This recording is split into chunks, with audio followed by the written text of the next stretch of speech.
জ্বালানি মন্ত্রীরা যখন গণমাধ্যমে কথা বলেন তখন মনে হয় বাংলাদেশে আল্লাহর রহমতে কোনো সংকট নাই।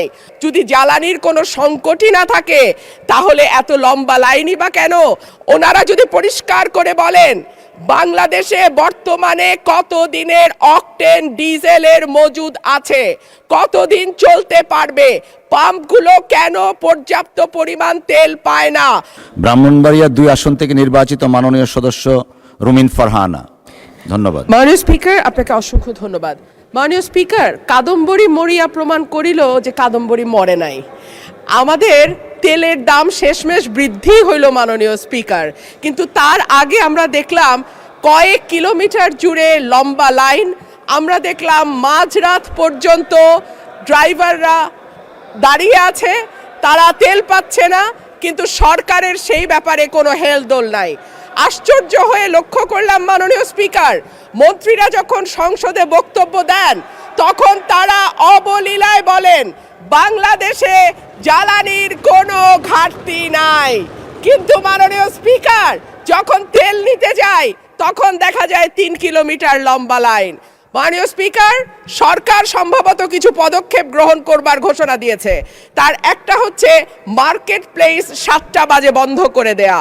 চমৎকার সিদ্ধান্ত মাননীয় স্পিকার, তবে মনে রাখতে হবে কেনাকাটা বা শপিং যেটুকু হয় সেটুকু সন্ধ্যার পরেই হয়, তার আগে হয় না। 2 হইল অফিস আদালতের সময় বলে পরিবর্তন করবে। 5 দিনের জায়গায় 4 দিন বা 3 দিন তারা কর্মঘণ্টা ঠিক করবে। কিন্তু প্রশ্নটা হচ্ছে যদি জ্বালানির কোনো সংকটই না থাকে তাহলে এত লম্বা লাইনই বা কেন? দামই বা বাড়াইতে হয় কেন? অফিস কর্মসূচি সময় পরিবর্তন করতে হয় কেন? এই প্রশ্নগুলো তো ওঠে মাননীয় স্পিকার। মাননীয় স্পিকার, আপনার মাধ্যমে এই সংসদের কাছে আমি জানতে চাই, জ্বালানি মন্ত্রীরা যখন গণমাধ্যমে কথা বলেন তখন মনে হয় বাংলাদেশে আল্লাহর রহমতে কোনো সংকট নাই। ওনারা যদি পরিষ্কার করে বলেন বাংলাদেশে বর্তমানে কত দিনের অকটেন ডিজেলের মজুদ আছে, কতদিন চলতে পারবে, পাম্পগুলো কেন পর্যাপ্ত পরিমাণ তেল পায় না, তেলের মজুদদারি। ধন্যবাদ মাননীয় সদস্য। প্রবাসীদের জন্য নির্মাণ হচ্ছে দেশের প্রথম স্মার্ট সিটি, যেখানে থাকছে স্কুল, মসজিদ, হাসপাতাল, সুইমিং পুল, হেলিপ্যাড, পাঠাগার, জিম, সুপারমার্কেট, শিশু পার্ক সহ সকল নাগরিক সুবিধা। মাত্র 30 লাখ টাকা বিনিয়োগে মিলছে আকর্ষণীয় ফ্ল্যাট। প্লাটিনাম ইনভেস্টরদের জন্য ঢাকা বিমানবন্দরে ভিআইপি প্রোটোকল সুবিধা।